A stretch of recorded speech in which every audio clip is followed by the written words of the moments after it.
Sex and Love on the show this week. I'm Bobby DeMuro, and you're tuned in to A Healthier Charlotte.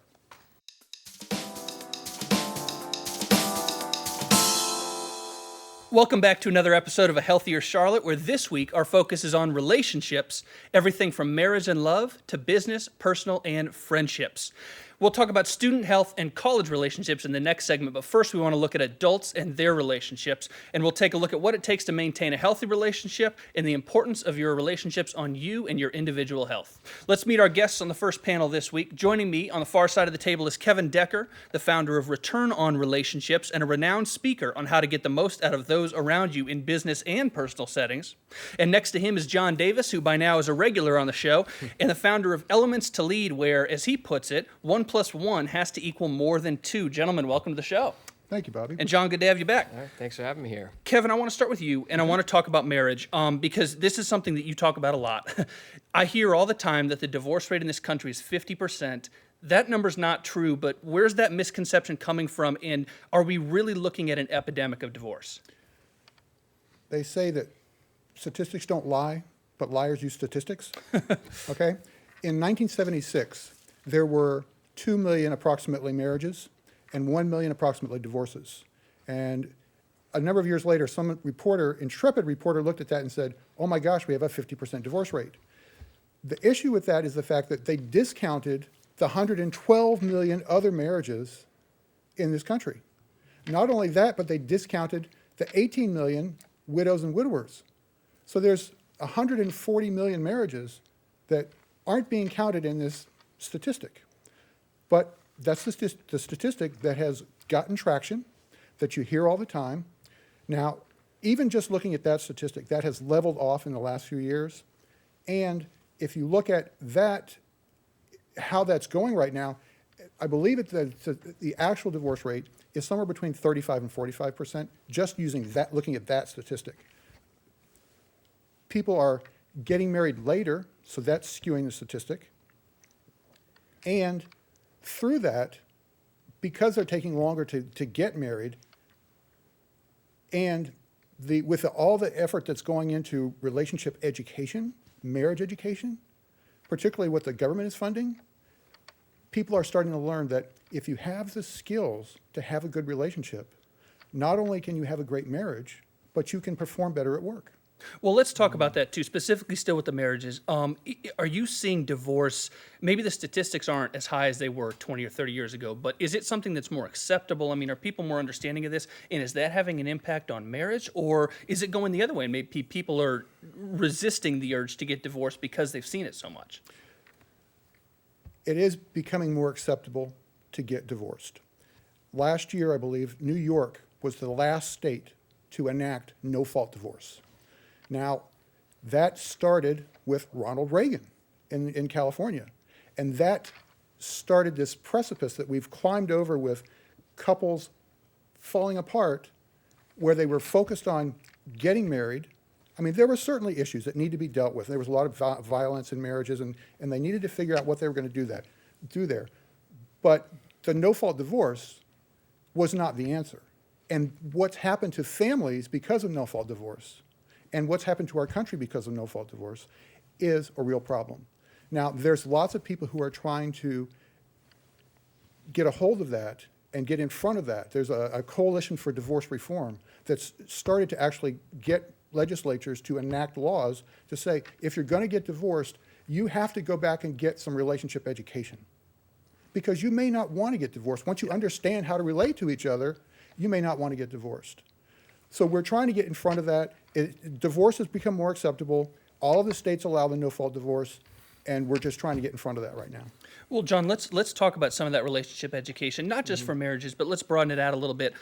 We know that bad relationships have an effect on a husband and a wife, obviously, but are there more problems down the line? I mean, psychologically, mentally, physically, are there problems for children? Are there problems for friends? I mean, what's the big deal with bad relationships? Well, I think, the fundamental premise of what makes people have meaning in their lives is the concept of connection. And a really interesting researcher is a lady named Brene Brown out of Houston, and she talks about the concept of vulnerability. And I think what's happening in a lot of relationships, if people can't feel themselves and really vulnerable and have that environment of safety, then what happens is, they look to numb or other things, or that's why we have such a society focused on drugs and alcohol and all kinds of other outlets.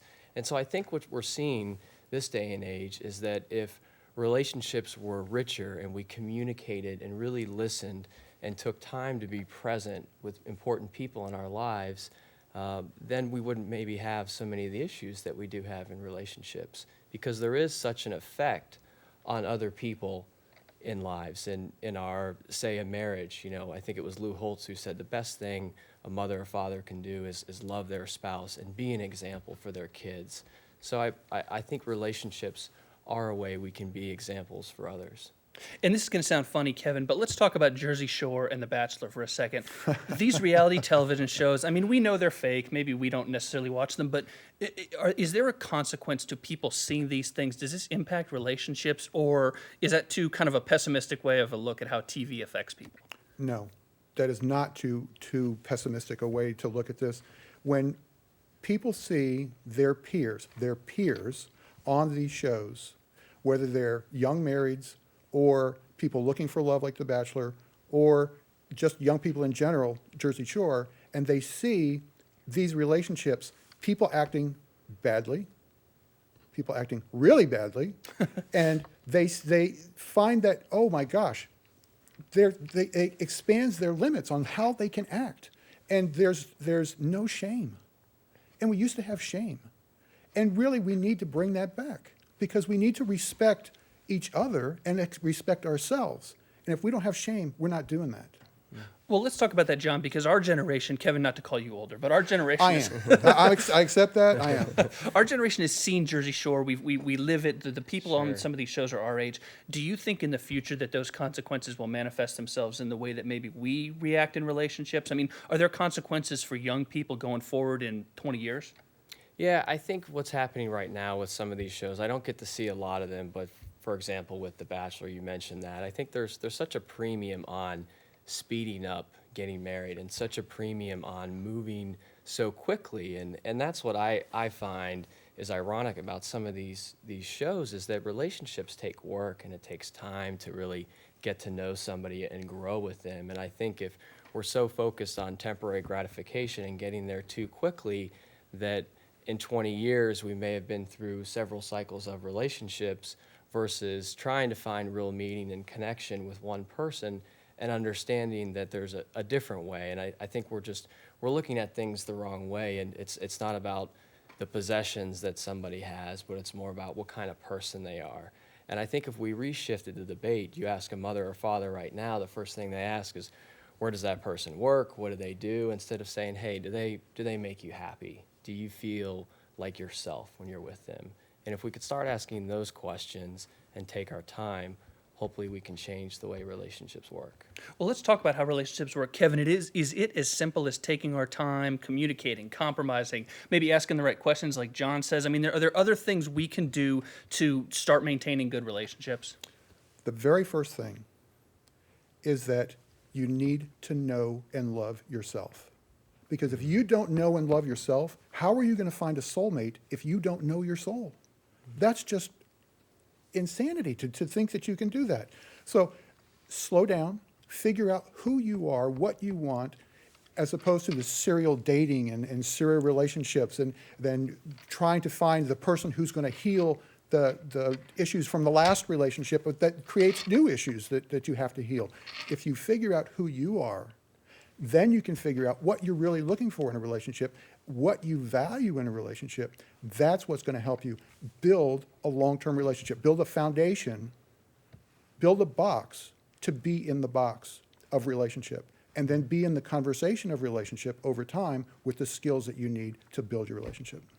John, follow up on that last. We got about a minute left here, but I mean, are there specific things we can do to create positive relationships? Maybe not just in marriage, not just in love, but in business, in friendships. Are there traits to look for, or are there things that we can kind of exercises we can do to make sure that we're benefiting ourselves? Sure. I think, what Kevin talked about, that openness and really getting out your weaknesses to others. For example, one thing in myself is I have that fixing mentality. So when someone comes to me with a problem, I always want to try to help find a solution. but sometimes I found that friends, family, significant others just want me to listen. So asking that question, hey, do you want my feedback, or do you want me to just listen here, instead of, intruding on somebody's space? So I think the more pointed questions we can ask each other, the more open and the more we can share weaknesses and little quirks about ourselves, so we have that deeper understanding with somebody else. Well, gentlemen, I think I'm ready to go get a girlfriend now. Maybe. Okay, She's out there. okay. She's out there She's somewhere. out there. Yeah. Are you ready to do the work on yourself first, though? I'm not sure. I'm perfect. I don't have any work to do on myself. Well, Brad. I beg to differ, okay? Wow, tough room in here. Well, thank you both very much. That's fascinating stuff. I really appreciate both your time. Thank you. And we're going to talk about college relationships in the second half of this show. But first, we head out to South End here in Charlotte, and we go to Evolution Fitness, Yoga, and Martial Arts and get the scoop on personal training. I'm out here at Evolution Fitness, Yoga, and Martial Arts, and we're talking about strength training today. And we're going to look at some dumbbell stuff because we've talked about machines, we've talked about yoga, but there's another big component to health and exercise, and that's using dumbbells. And Julie, our certified personal trainer, is going to guide us through a lot of these dumbbell exercises. And before we get started, Julie, there's a lot to think about with dumbbells, but what are some of the basic concerns? If you're somebody at home, if you're a beginner, what are some of the things you want to think about to start? You want to think about selecting the right amount of weight. You don't want to choose the wrong amount, choose too much, and risk injury. And so it's not a macho thing, you just want to keep, you don't want to get injured. Exactly. And when we're talking about selecting weight, and we're talking about doing some exercises, run us through a couple of basic exercises, maybe first for the upper body that we can do that are good for overall health. Okay. We're going to use Jay here, and we're going to work on the lats. The lats are in the back. It's the muscle that pulls the arms back in towards the body. So if you kind of look here, they run right around here. So go ahead and lay back, Jay. And I'm going to give him a weight. He's going to hold about 90 degrees just to, over his body. All he does is lower back over his head and pull back up. And that's how adding the weight, you're going to strengthen those muscles there. And I notice he's exhaling when the weight comes back up, the difficult part. Exactly. Yes, sir. So he inhales as he brings it down, exhales as he brings it back up. And this is probably too light for him. I mean, obviously we're doing a demonstration, we don't want to kill him. But if he's doing this exercise on his own, at what point does he know it's too late, that he should move up weight?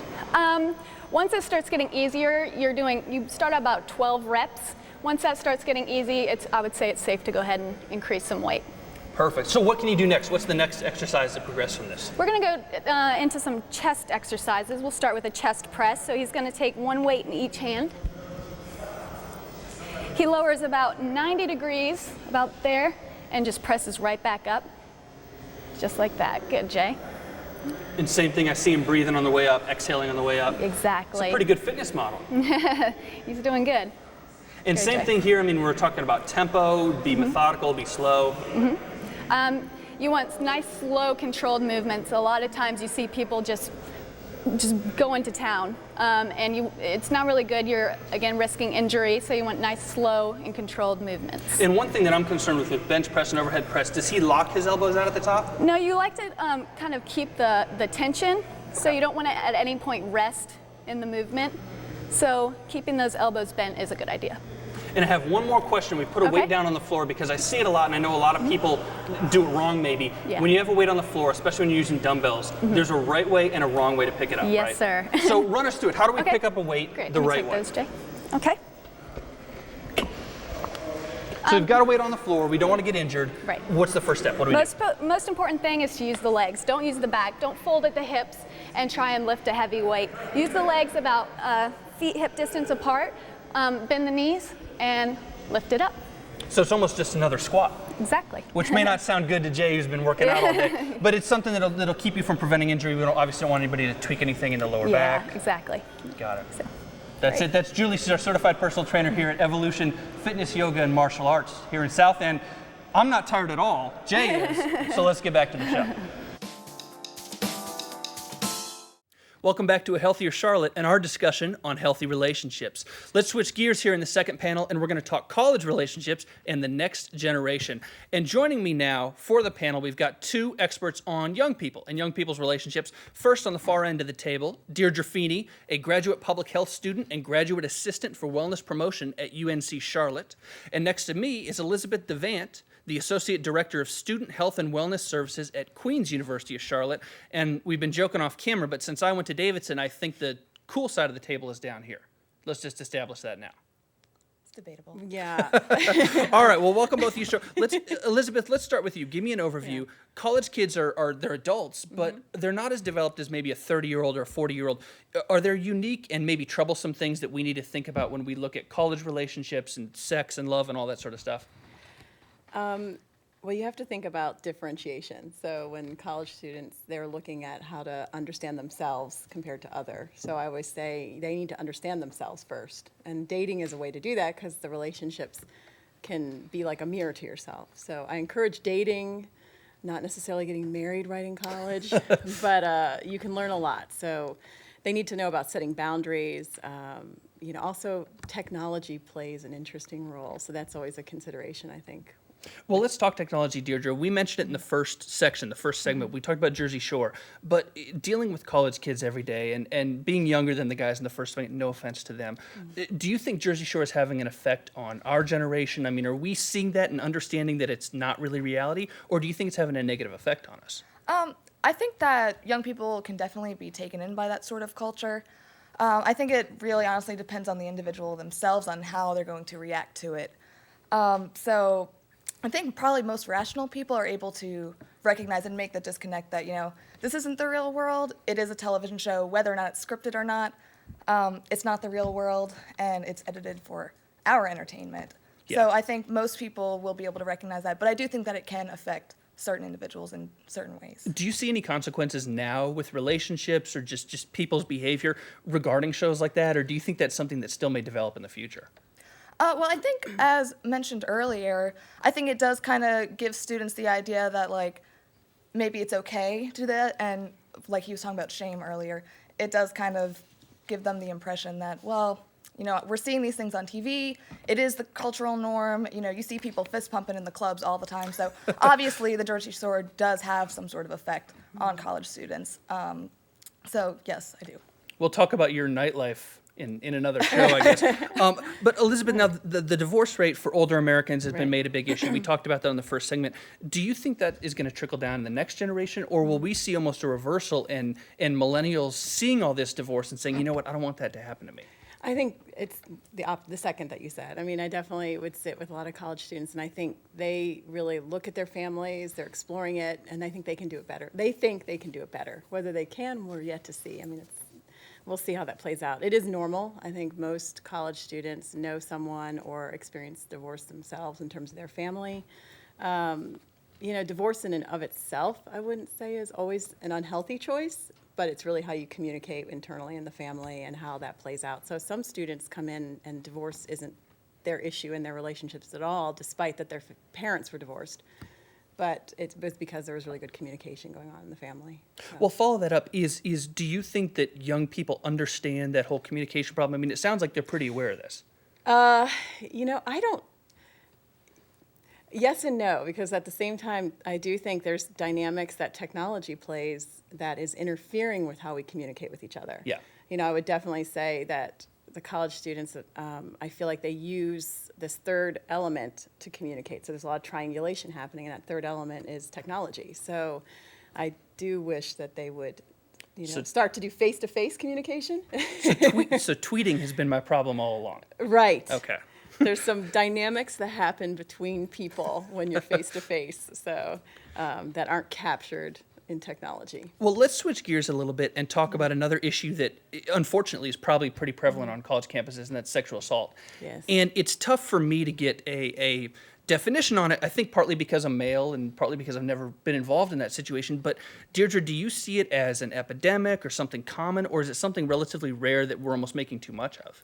I don't know if I see it as an epidemic, but it's definitely something that happens and that happens often. But the problem is that a large majority of sexual assault cases actually go unreported for several different reasons, whether it's because the person is, afraid to come forward, maybe there's a fear of embarrassment, or that, nothing's going to be done about it, or no one's going to believe it. A lot of times I don't really think that people really see themselves as victims. So certain incidents may occur, and the victim may actually blame themselves and say, oh, well, if I didn't have that much to drink, or if I had just been smarter, none of this would have happened. So I think a lot of times those are the reasons why people don't come forward, and it's a very, very sensitive subject that people don't like to talk about, but it is something that is going on, and it is something that exists on college campuses. And especially at UNC Charlotte over this past school year or so, we've been doing a lot trying to develop protocol and just make the whole system better and friendlier for students to feel like they have a safe place to go to report. And especially if it's involved on our campus, aside from the victim themselves, it's really important to think of campus safety as well. So we're in the process of right now with working with people throughout the university in different departments, as well as people throughout the community, to really get a great system set up, and it'll really benefit the campus and our students. Well, Elizabeth, let's talk protocol, and I don't want to put you on the spot and have you outline Queens' protocol, but colleges have protocol. Do you think it's a matter of getting, and Deirdre mentions blaming the victim sometimes, do you think it's a matter of getting men and women more educated about what sexual assault looks like and then getting them to come forward to report it, or is it just an issue of maybe trying to prevent it from happening in the first place? Kind of all of it. I mean, I think all of it has to happen. I do think the first step would be it's really a cultural dynamic. So I think really exploring our own culture and our gender roles and our values in terms of sex. Talking about boundaries, so yes, educating students and people, young people particularly, on like, what are your personal values? What does your gender mean to you? What does your sexuality mean to you? That would be a great start. And that would be like a cultural shift too, if we were really to look at our gender roles, because that does play a lot in you being a male, and me being a female, and how we go then to a party and what are the roles. So that's really, and then you add alcohol to the mix, and there's a lot of confusing messages that happen. Definitely education on what sexual assault is. It does surprise me that students sometimes don't even really know what it is. So, and then also some exploring the fact that there are these rape myths that people continue to think like, well, she wore a little skirt, she deserved it. Yeah. There's still these dynamics in our culture that are really upsetting in terms of that is what's preventing people from coming forward. Now, well, let's talk about the alcohol thing that you mentioned, Yes. because that's kind of unique to college campuses. When I graduated from Davidson in 2008, and Mom, if you're watching, we never, ever drank. We were in the library all no day. alcohol. But when I graduated from Davidson in 2008, I thought it was pretty controlled. I'm a relatively recent graduate. I don't think anybody got out of hand. And Davidson's unique in that it's a smaller liberal arts school, and that may not be true at every university, but Deirdre, is the alcohol issue, is it out of control? I mean, same thing as a sexual assault. Is it out of control? Is it manageable? Or are we looking at a monster down the road? It's a college campus, so there is drinking that goes on. But at Wellness, the wellness promotion where I work, we do so much alcohol education. We talk to freshman classes, we talk to athletes, we do programs in the residence halls. We have social norm campaigns that are posted all throughout campus. We immerse the students in alcohol education. And our message is never to tell them you shouldn't drink. Our message is to tell them that if you're going to drink, these are the things that you can do to stay safe, and these are the things that you need to know about yourself, your own body, and how alcohol is going to affect not just people in general, but you personally yourself.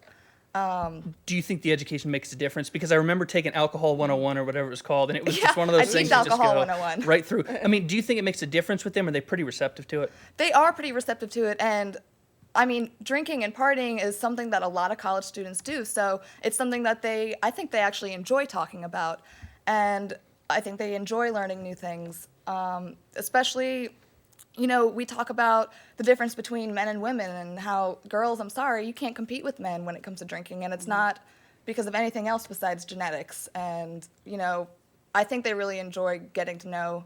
I think they believe some messages I think they might be a little bit bogus. But I think for the most part, they are very receptive, and they like to hear us talk about it, and they like to ask questions. Well, and on that sexual assault topic, we're solution oriented here. And I realize that a lot of people may be ignorant to what to do. So if a sexual assault takes place, what's the first step? I mean, what do you do? Do you go to the police? Do you go to the hospital? What's the protocol? Obviously, I think first would be assessing the scene. Like, is this person safe? Do they have injuries? I mean, if it's another teenager or young adult and they're at a party, I mean, does this person have lacerations, wounds? I mean, obviously you want to make sure those get medical attention. And you can actually just encourage medical attention. Like, oh, wow, you have a black eye, let's go to the hospital. you're not even talking about sexual assault at that point. And then Yeah. the hospital staff can actually do a better job probably than a 17-year-old trying to have a conversation at a party.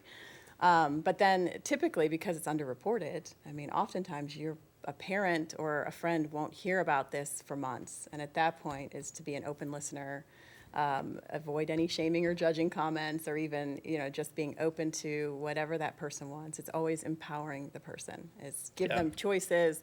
The choices can range from police reports, going to the hospital. If they do want to choose to go to the hospital and it's been recently, then, bring the clothes they were in and the hospital can take it from there. United Family Services, great organization. They provide a lot of victim assistance, so I'll give a little shout out to them. I can second that. They're an awesome organization here, and they, work closely with the hospital, so. In a couple minutes left, and I want to get both of you to predict the future. No pressure. We'll hold you to this, and in 10 years, if you're wrong, we'll find you. Deirdre, you first. Will we see, regarding the Jersey Shore, Bachelor, all those things, will we see an epidemic of people who think that that's the way love and relationships are 10 years from now, or do you think that that's a little overblown? Oh gosh. I think to a certain extent maybe, but I really think it depends on the individual and how closely they value what they see on TV as compared to what they value themselves and maybe what they were brought up with.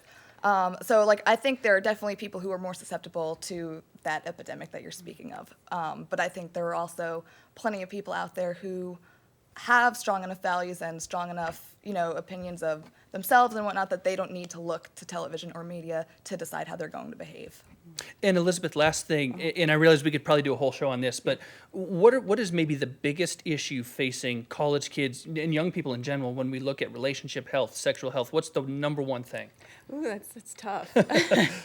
I do feel that this communication piece, there is some breakdown in how we communicate because it's easier to deal with conflict on Twitter or Facebook. And so I think a lot of students are really struggling with how to confront someone, and that gets into, how do we confront someone who in a relationship? And so then it becomes public because you put it on Facebook. So Yeah. I do think that's going to be an interesting journey for people, and it'll be interesting to see how that plays out in terms of our communication and how we communicate with each other in our relationships. I do see breakdowns happen because of, they put something like they change their status. Then they break up. Interesting. Absolutely interesting. Well, fascinating stuff. Thank you both for joining the show this week. Thanks Thank for having you. us.